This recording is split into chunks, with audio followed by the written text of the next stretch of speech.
Traffic, useless canals, and parking lots as far as the eye can see. There are so many horribly designed cities in the US, but which ones stand tall above the others in shame? Today, I'm going to walk you through 5 horribly designed cities that need to be posted on a wall of shame. I know some of the picks on this list are going to be controversial. Not everyone is going to agree with me, not just with the cities I've included on this list, but also with a few I've left off. Trust me, some of those exclusions are going to upset more than a handful of people. So how did I go about ranking these cities? Honestly, judging city design isn't just about stats and numbers. It's more nuanced than that. I'll explain my reasoning as we go, and you're free to disagree with me in the comments. Also, for the sake of focus, I'm only looking at cities with a population of over 100,000 people. Now, without further ado, let's get right into the list.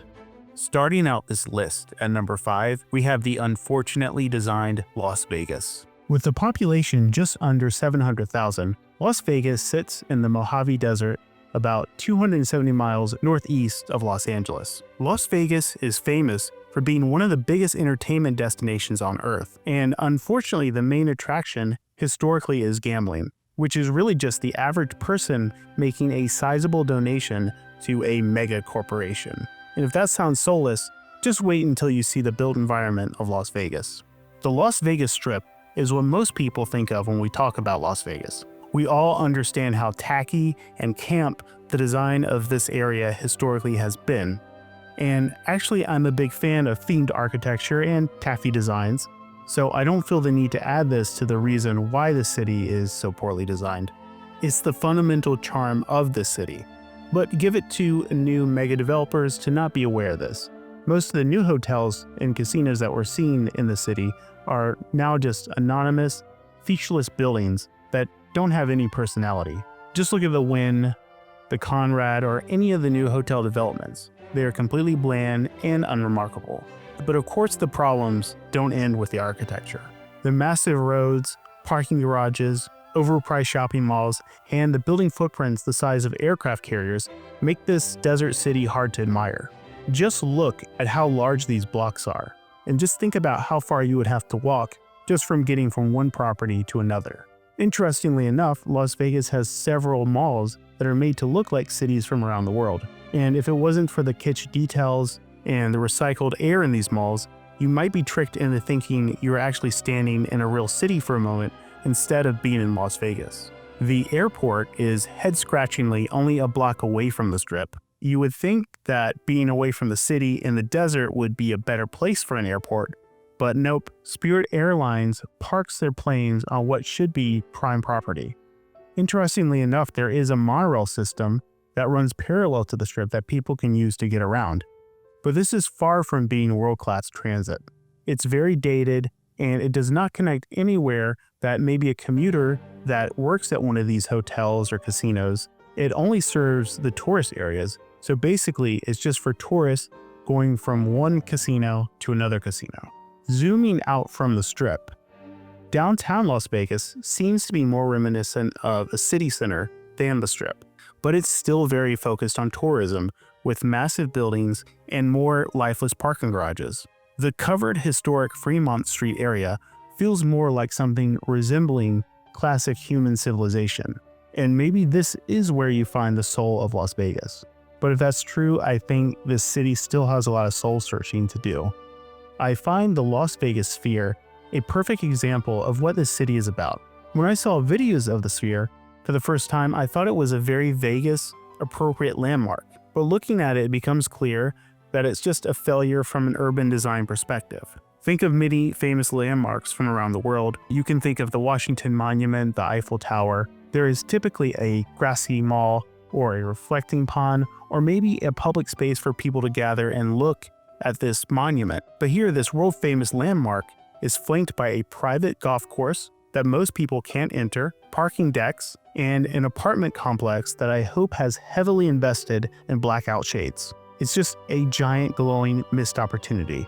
Zooming out, the residential neighborhoods are just your run-of-the-mill, Sunbelt suburban sprawl. Everything is built around a cul-de-sac, lifeless-looking houses, and probably just one water emergency away from becoming a desert ghost town. Looking at how the neighborhoods just dissipate into the desert is fascinating and weirdly terrifying at the same time. Las Vegas is a city in limbo, and it's solely at the mercy of one industry, and it painfully shows. This is why I consider Las Vegas to be the city in the US built and then ruined by tourism. Moving on to our next city at number 4, we have the disappointingly designed San Jose. Has a population of just under 1 million residents, and is located in Northern California, just south of the San Francisco Bay Area. San Jose, right in the heart of Silicon Valley. It's the global capital of innovation and where much of our technology comes from today. So instead of looking like something from the future, why does this city look like one giant beige office park? Unfortunately, instead of building a dense walkable city, it's mostly low-density sprawl. Highways, parking lots, and roads designed for one thing: getting from your $2 million, 1,200 square foot home to your Willy Wonka-inspired tech campus job. I mean, these single-family neighborhoods just stretch out forever. Everything is so spread out so that every activity requires a car, a parking space, and a prayer that traffic doesn't make you late to wherever it is you were trying to go to. Most successful metros in the United States have a downtown that acts like an engine for jobs, nightlife, transit, culture, housing, and often the identity of a city is there. But unfortunately, San Jose doesn't really have that. I mean, the downtown exists, technically, but it's too small and too weak to organize the entire region around it. Instead, you get scattered pockets, disconnected commercial zones, random downtownish areas, and endless neighborhoods. And it doesn't help that the largest companies in the region typically build their own campus that's very secluded and not very welcoming to the outside city. These office parks and corporate campuses are where it gets really tragic, because it is some of the most valuable land on Earth, and it's used like it's 1983. When the work ends at the end of the day, the area dies. These campuses have no housing, no shops, no cafes, and there's no street life around them. It's just empty parking lots and silence. So instead of living in the economy, you commute to it. And that's why it feels so soulless. This city is designed not for people, but designed for a payroll. So why are we not seeing futuristic skyscrapers, transit, and walkable districts everywhere? I mean, after all, that's what you would expect the tech capital of the world to look like. Well, due to zoning policies and other regulations, it's extremely difficult to upgrade the built environment in this forgettable city. And that is why I am labeling San Jose the biggest missed opportunity of any major city in America. Number 3 on this list is Charlotte, North Carolina. It has a population of just under 1 million people, and it's located on the border of North Carolina and South Carolina. And it's with great sadness that I have to put my adopted hometown on this list, because Charlotte, North Carolina might have one of the most frustrating road networks of any major city in America. Take a second to look at this diagram that visualizes the street networks of cities from around the world. We can see cities like Beijing, Chicago, and Kyoto have a very uniform design to their street layout. This results in having a very ordered city that is very easy to understand and navigate. Now, immediately you'll notice this one city, and the roads are chaotically going everywhere. Yep, that's Charlotte, North Carolina for you. The road network of Charlotte feels like someone made a map from outlining the noodles of their spaghetti dinner. Or to put it differently, it's like a road system that feels like it was built in chapters by different authors and they'd never read the previous pages. Just look at this mess. It's a patchwork of curving suburban streets, sudden dead ends, roads that loop around, change names, and streets that just don't line up with anything around them. You'll see streets that are either named Queens or Sharon, and I really can't explain why. At no point will you get that clean, intuitive feeling of knowing where you are. And it needs to be said that it doesn't help that Charlotte has some of the worst drivers in the country. It's an uncomfortable mix of southern drivers that have nowhere to go and all day to get there, and people that have moved here from up north that drive like maniacs.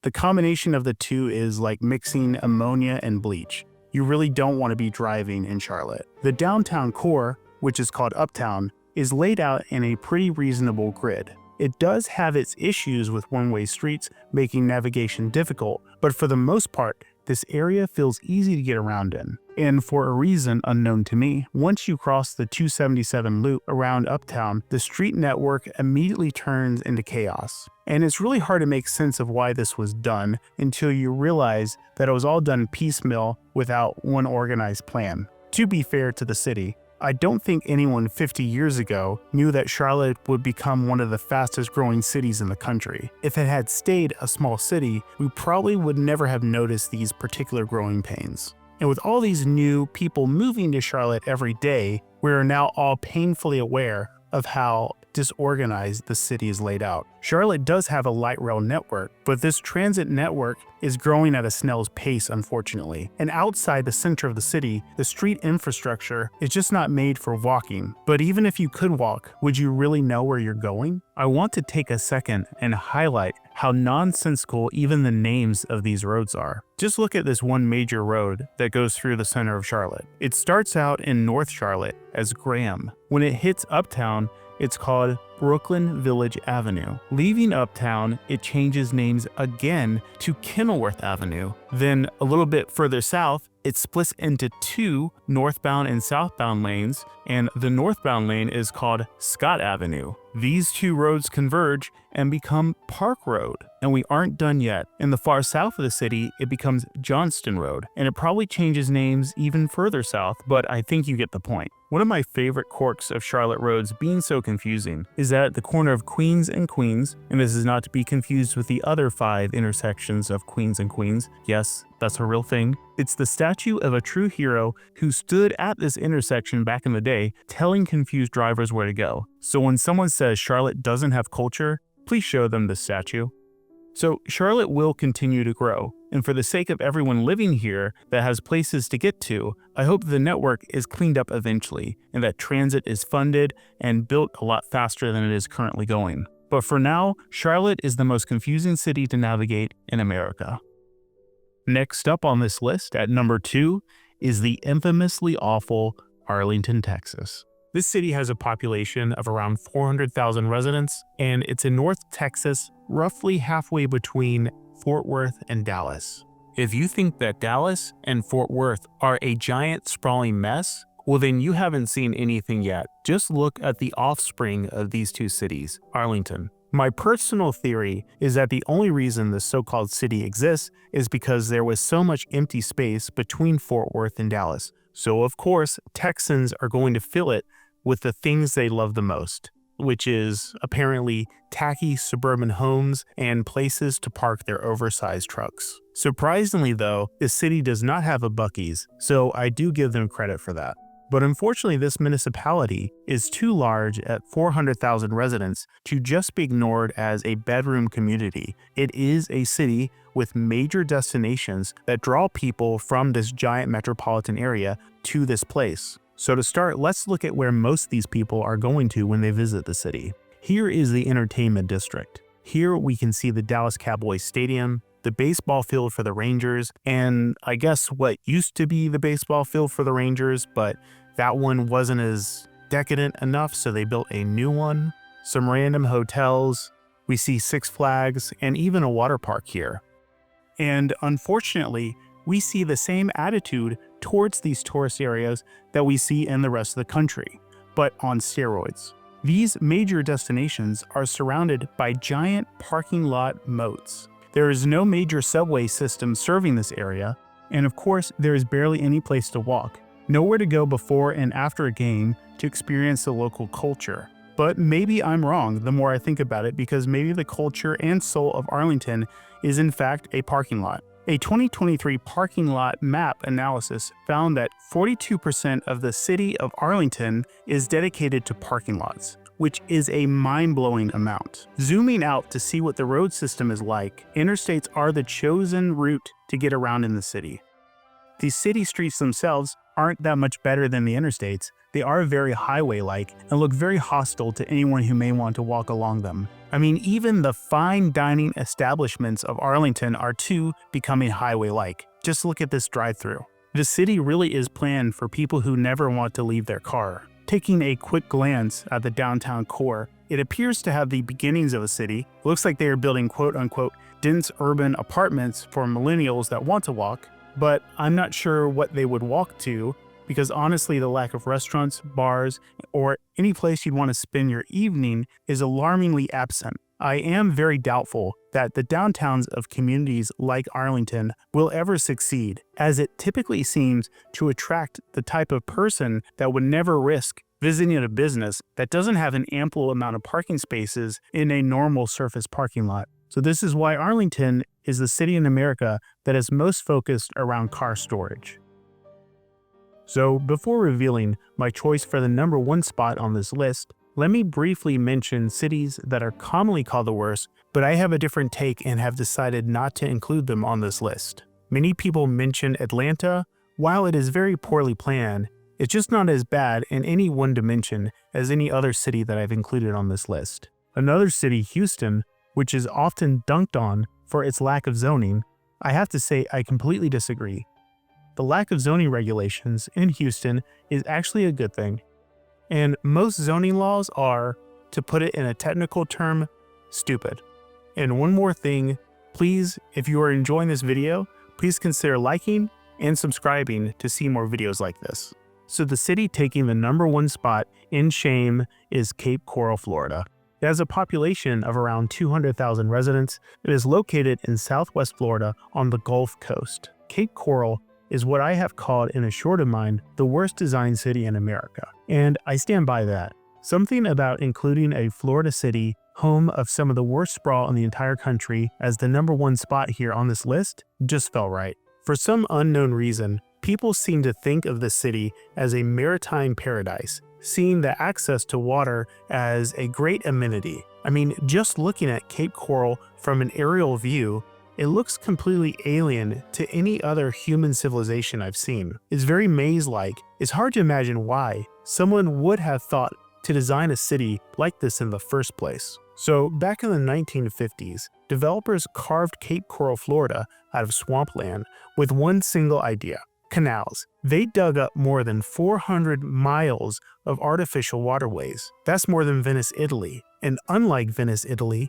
there is a giant lack of connectivity throughout the city. Even in a suburban grid, there's usually a logic. You can walk a few blocks, take a couple turns, and you're there at your destination that you were trying to get to. But here in the city, people have to drive miles to travel just a short distance, blocked by waterways. Instead of a functional street grid, you get only cul-de-sacs. These choke points create endless traffic jams. I mean, just look at how impossible it is to get anywhere here. Sure, you can navigate your pontoon boat between these canals, but for most of the city, it's not exactly a straight boat ride to any destination you want to go to. And of course, forget walking anywhere. There are barely any sidewalks, almost no public transit, making it completely car-centric. And besides the monotony of poorly made suburban homes, Cape Coral barely has a downtown core, which is mostly filled with strip malls and parking lots. The canals closest to this area are just another missed opportunity to have any amenity that a city would want.